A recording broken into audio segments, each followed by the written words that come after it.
Welcome to MedEasy, guys. So our today's topic is cataract, जिसे हम सामान्य भाषा में मोतिया भी कहते हैं। तो ये है कैटरैक्ट। अभी एग्ज़ाम में कई तरीक़ों से ये आता है, ठीक है। Definition of cataract, explanation of cataract, describe the etiopathology and what we called describe the etiopathology, clinical feature and management of cataract. Third question ऐसा आ सकता है कि describe in detail of types, clinical feature, management of cataract. देखिए, cataract को हम हिंदी में कहते हैं मोतिया। जो भी आइज़ में होता है, ये ओल्ड एज में ज़्यादातर होता है, ठीक है। आइज़ में इसकी ओल्ड एज में होने की संभावना ज़्यादा होती है, ठीक है। डेफिनेशन में अगर हम देखें तो एनी ओपेसिटी, अगर हम डेफिनेशन देखें तो any opacity in the lens और its capsule whether developmental or acquired is called as a cataract, ठीक है। अभी इटियोलॉजी हम देखें, अगर हम कारण किस कारणों से होता है ये कैटरैक्ट, तो उसमें सबसे पहला है ओल्ड एज। देखिए, मैंने कहा था ओल्ड एज में ज़्यादातर ये चीज़ें होती है। अगर आपके घर या दादा दादी नानी नाना है तो उसमें देखने को मिल सकता है कि कैटरैक्ट होता है, मतलब मोतिया होता है। आँख में एक विज़न ब्लर हो जाता है, देखना कम हो जाता है उनका। तो ये सब इसके सिम्टम है, आगे हम देखेंगे। फिर है systemic disease, diabetes mellitus, uveitis, previous ocular surgery, मतलब कोई सर्जरी हुई है ओक्यूलर तो भी हो सकता है।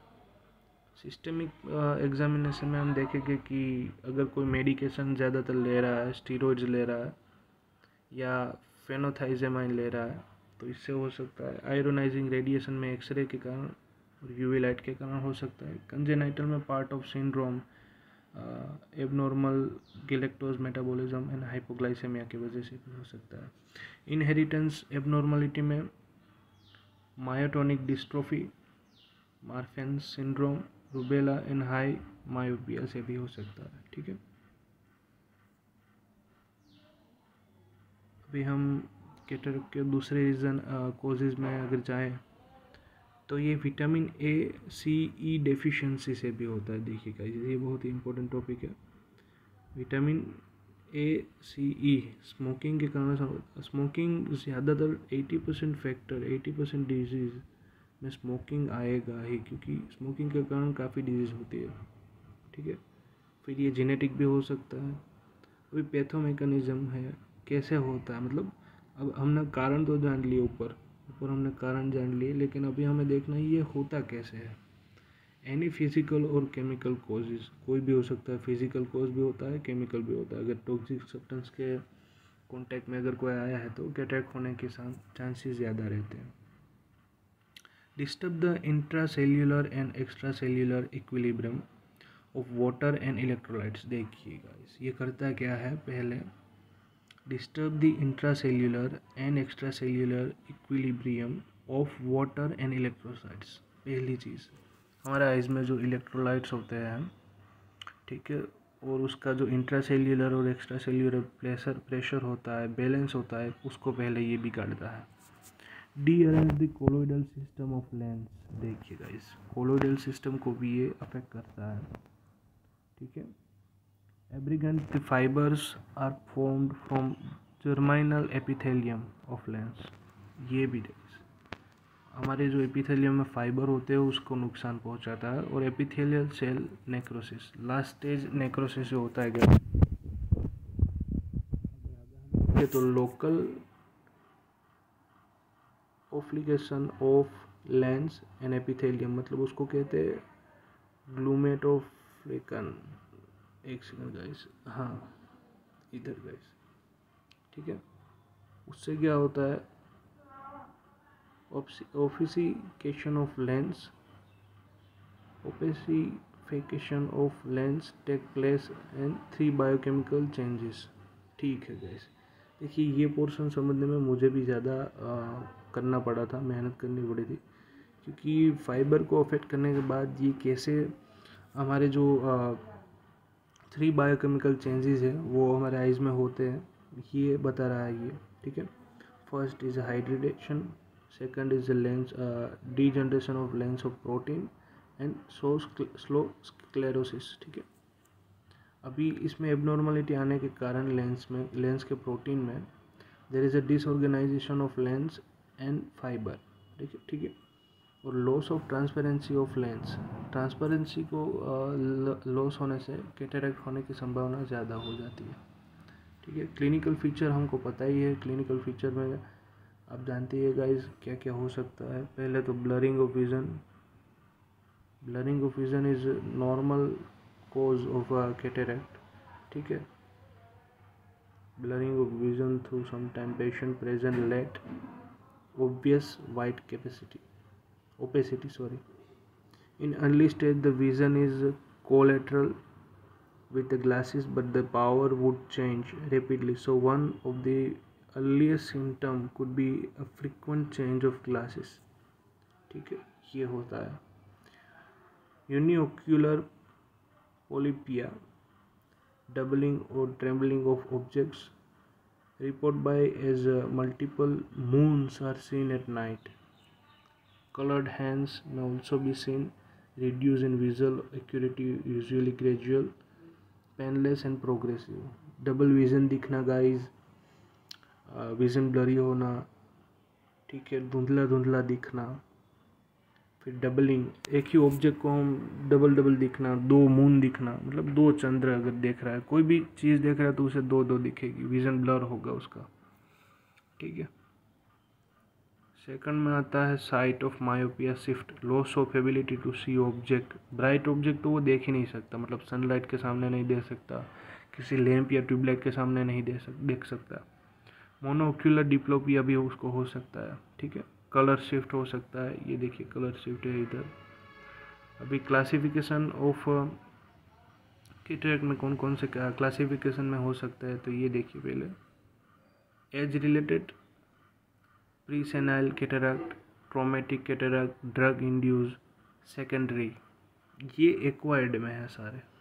ठीक है, अभी है कंजेनाइटल कैटरेक्ट, डेवलपमेंटल जो होता है उसमें punctuate cataract, zonular, fusiform, nuclear, coronary, anterior polar and posterior polar.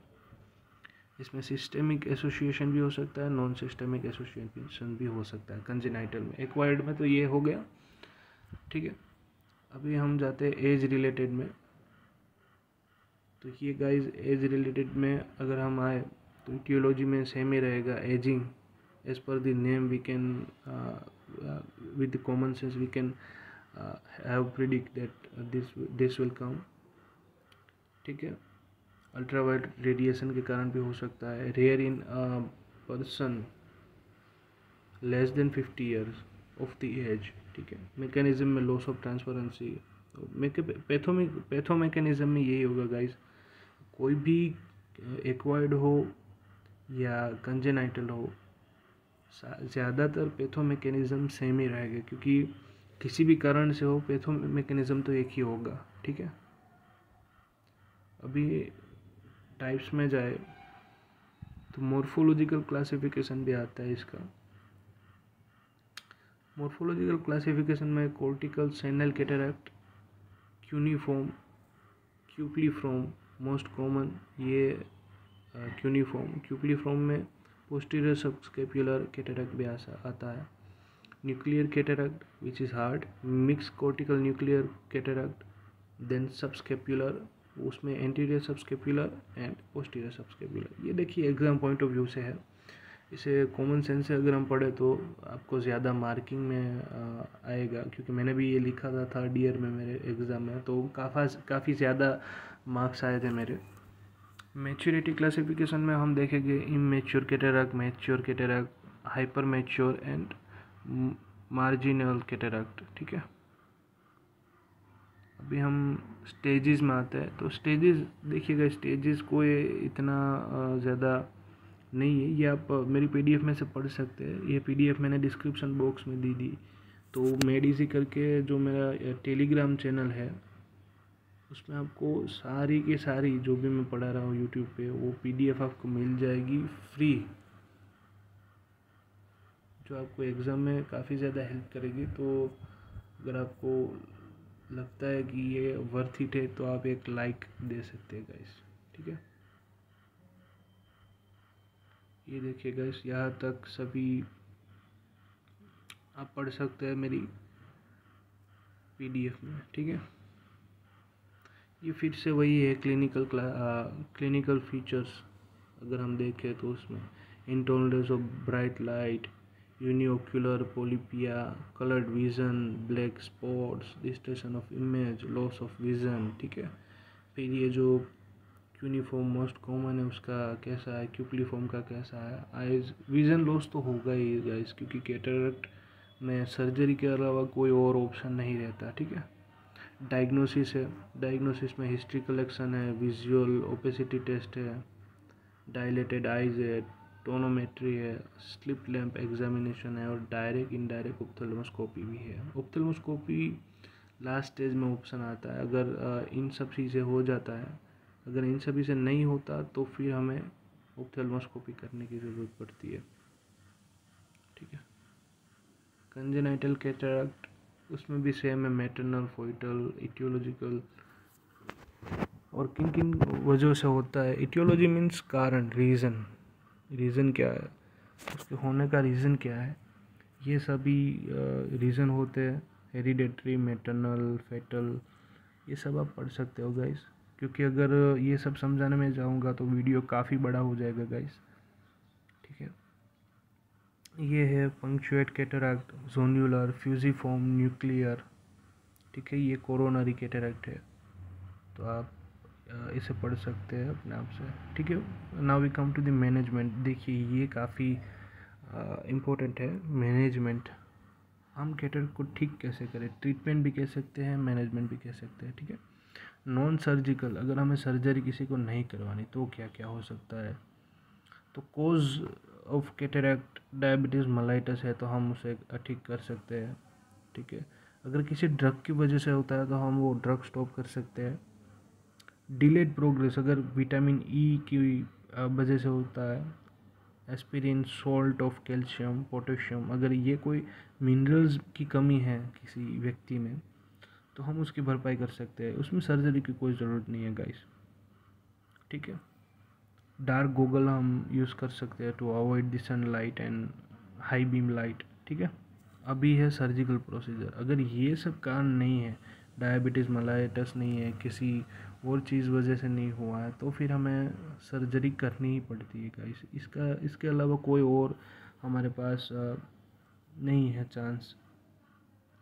तो ICCE, intra capsular cataract extraction, ठीक है। ये है सबसे पहली surgical measure, ICCE, intra capsular cataract extraction, ठीक है। उसमें क्या होता है, होल लेंस रिमूव हो जाता है, या फिर इंसेशन 10 to 12 mm का, या age can not before 40 year. देखिए अगर 40 साल से ज़्यादा है उम्र, 40 साल के पहले हम ये नहीं कर सकते, 40 साल के बाद ही की उम्र में हम ये ICC परफॉर्म कर सकते हैं, सर्जिकल जो हमारा है वो, ठीक है। ECC, extra capsular cataract extraction, इसमें क्या है, lens nucleus cortex removed, the capsular bag behind, ठीक है। इंसिजन 7.8 mm का इंसिजन, मतलब जो हम सर्जिकल प्रोसीजर में इंसिजन करते हैं वो 7.8 mm का होगा। एज, हम किसी भी एज में ये ECC परफॉर्म कर सकते हैं। कॉम्प्लिकेशन में क्या होगा, कॉम्प्लिकेशन मतलब अगर सर्जरी परफॉर्म हो गई है, ठीक है, सर्जरी हो गई है, उसके बाद कॉम्प्लिकेशन क्या आता है, मतलब उसको क्या क्या तकलीफ़ें सर्जरी के बाद में होता है, ये इसमें लिखा हुआ है, तो गाइज आप पढ़ सकते हैं, ठीक है। ये क्लियर मेरे नोट्स है एंड फ्री ऑफ कॉस्ट आपको मेरे टेलीग्राम चैनल पे मिल जाएगा, तो आप जाके उसे सब्सक्राइब कर सकते हैं, उसको ज्वाइन कर सकते हैं, ठीक है। और मेरे चैनल को सब्सक्राइब करिए गाइज, अगर आपको लगता है कि कुछ वर्थ नॉलेज मैं आपको दे रहा हूँ, ठीक है। अभी बिजी शेड्यूल में से निकल के ये सब टॉपिक्स मैंने आपको समझाया है, ठीक है। अगर आप चाहते हो कि कोई और टॉपिक किसी और ऑप्थेल्मोलॉजी के अलावा पैथोलॉजी या FMT या गायनेक ऑब्स्टेरिक पे नोट्स मैं इस चैनल पे अपलोड करूँ, तो आप मेरे चैनल को लाइक कीजिए और कमेंट बॉक्स में कमेंट कीजिए कौन से टॉपिक आपको ज़्यादातर चाहिए, तो मैं आपको प्रोवाइड कर सकता हूँ। ठीक है, हैव अ गुड डे।